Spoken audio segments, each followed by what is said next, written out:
Hey guys, it's Carl Brown from GL365 Today we'll learn how to play Stop by Jane's Addiction. So we got some really fun stuff to play in here. We're tuned to standard tuning, and let's get going. We're going to start here with this affectionately called Hendrix chord. It's going to be it's actually E dominant 7 sharp 9. We're going to have the 7th fret on the A, 6th on the D, 7th on the G, and then 8th on the B. So that's what he's starting that intro with.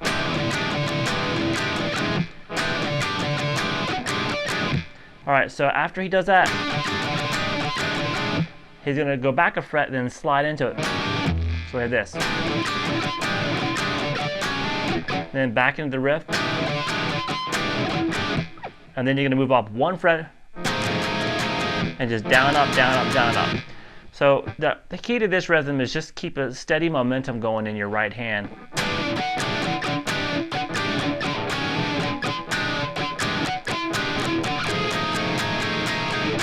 So you see how I'm killing the sound of the strings a lot by just releasing the pressure. I still keep the fingers on the strings though.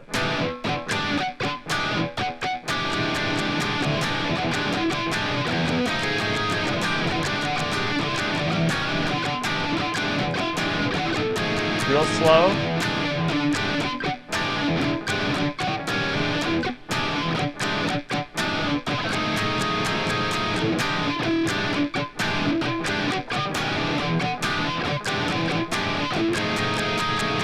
So you'll see that riff a few times in the song, and then we have this one.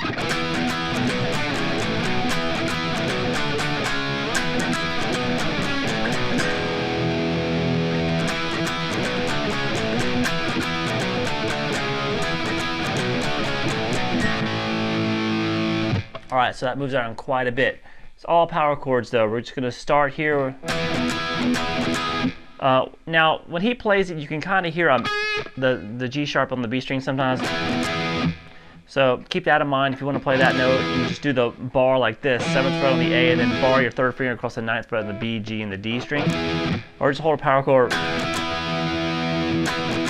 Play that twice. And then over to the power chord of the 7th fret on the 6th string, and then over to the 5th fret off the A string, then 4th, then 5, 7 on the low E, the power chord. So we have this. One more time. And then you repeat it, it just has a different ending. So it's just that starts the same way, then the 7th fret on the low E, then over to the 5th fret, hit twice on the A string, and then 4, and hold that. So we have this all together.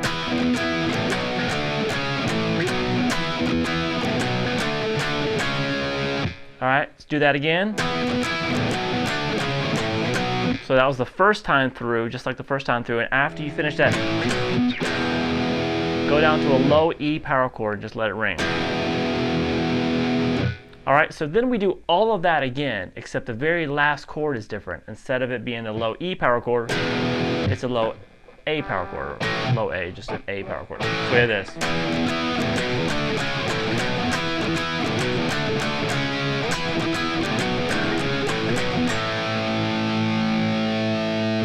Alright, so just end the riffs with different power chords and you're good to go. And then we have the verse riff.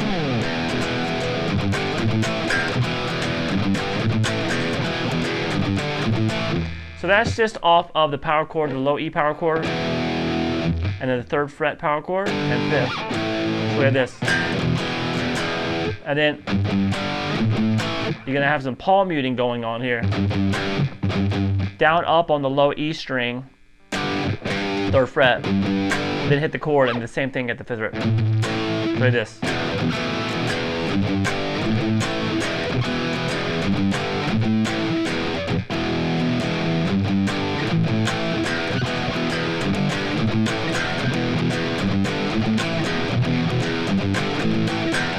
Now, there's some soloing that goes on over these parts as well too, some just really kind of fills and stuff.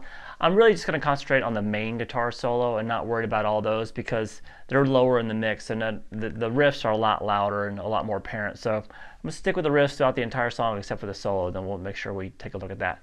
So we also have this interlude section here. Now, this interlude is basically starts with that intro.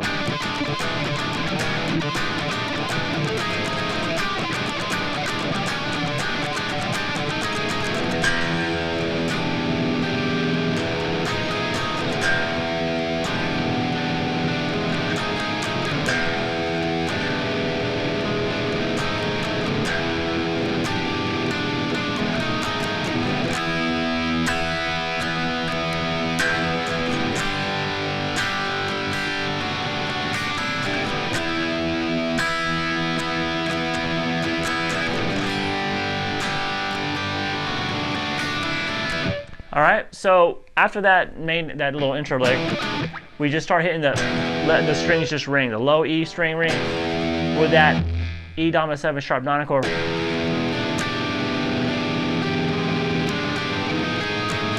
And then move it up a fret. So it's kind of random picking on the chords as you're letting it ring.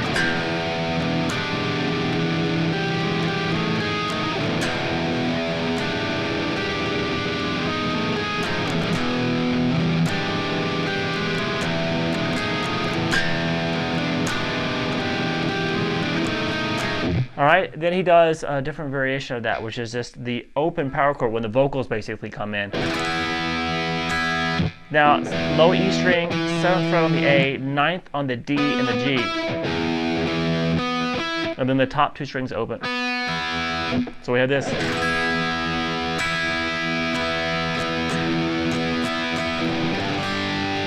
Now that's a G power chord. Now, it's a power chord because we're taking the note on the 5th string out. So it's just going to be the 2nd finger here at the 3rd fret on the low E string, and then the 3rd fret on the B, and the 3rd fret on the high E string. 2 middle strings are open, and the 5th string is muted by the bottom of your middle finger. That's what gives it that really big open sound that they have.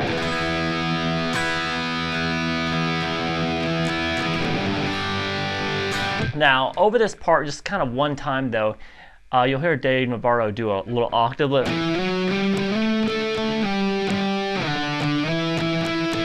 Now it's just kind of based around just an octave shape,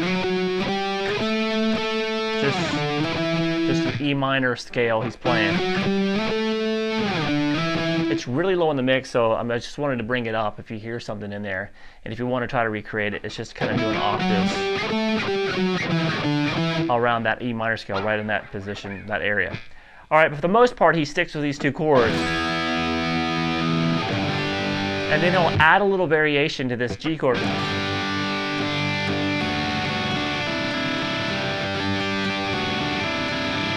Which is just the 3rd fret here in the chord, and then you're going to make it a G major 7 chord by playing the 2nd fret on the high E string, and then the open E.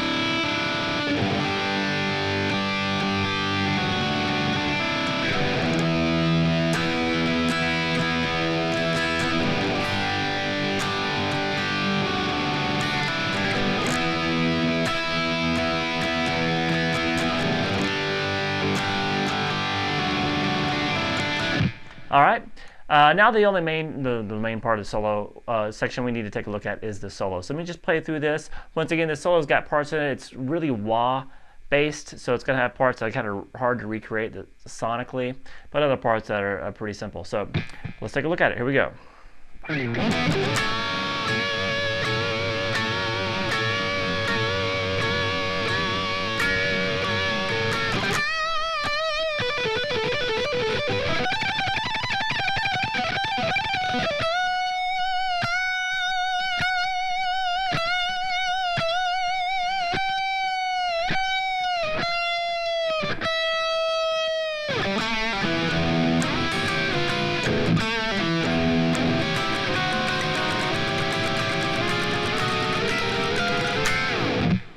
All right, so it's pretty nuts. It's got stuff that goes on all over the place.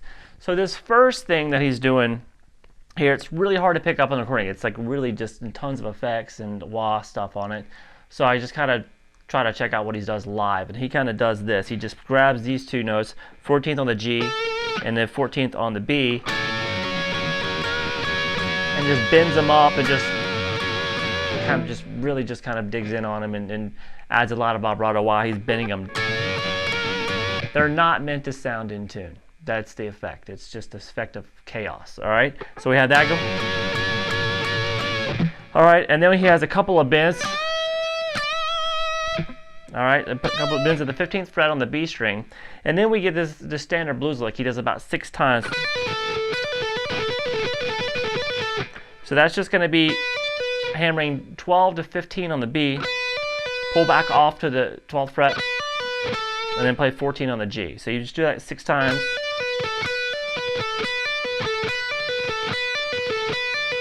Up to speed.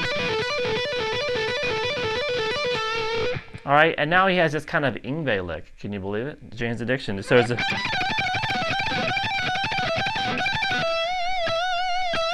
now it's just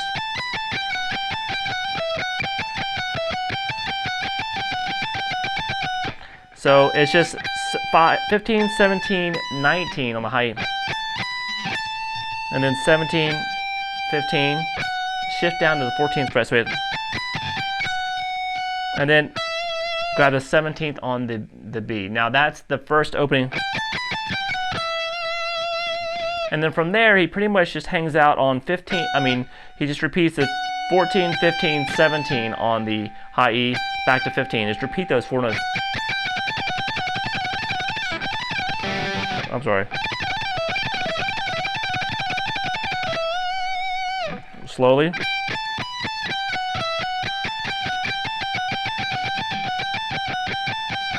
One more time.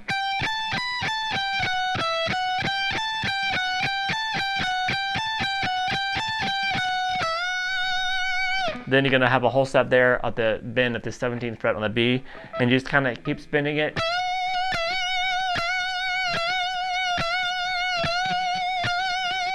All right, and then he grabs it, does a pre-bend,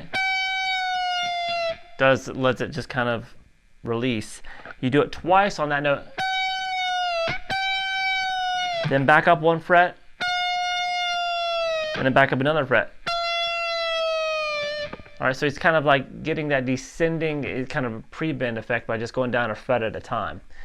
All right, and then we have this kind of SRV type of lick. It sounds like this.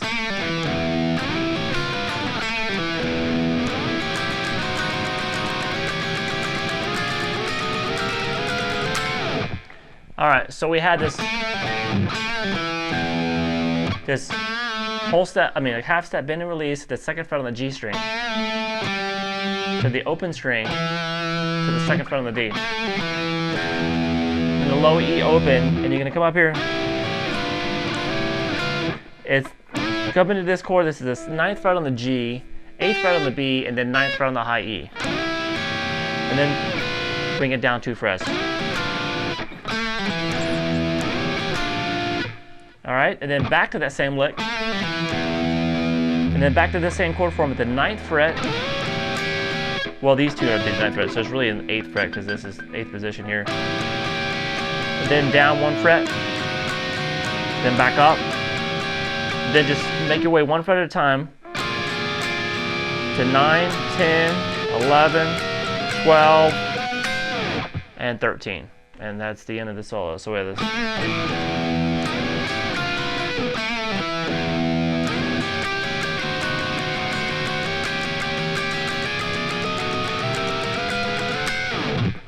All right, so now we have one more part that is kind of a clean part that happens at the very end. So let me see if I can roll the volume down a little bit. And we're gonna have this. And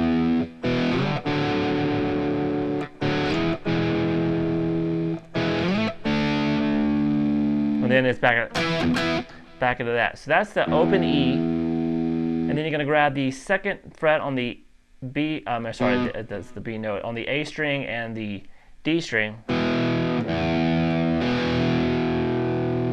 then pick those and slide up to the 5th fret on the A string and this 4th fret on the D.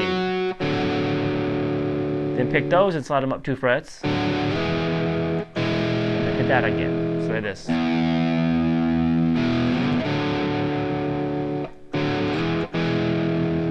then you're going to pick this and slide this up to 12th on the A and then 12th on the D.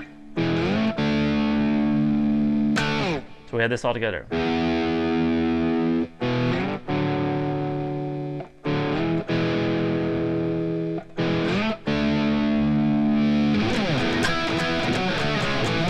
And it goes back in that riff, and you kind of end the song with the fun stuff. All right, hope you guys enjoyed it. I know that solo is kind of erratic at parts, but it's just the effect you go for. But the riffs are really fun to play. All right, I'll see you again soon for GuitarLessons365.com. Bye-bye.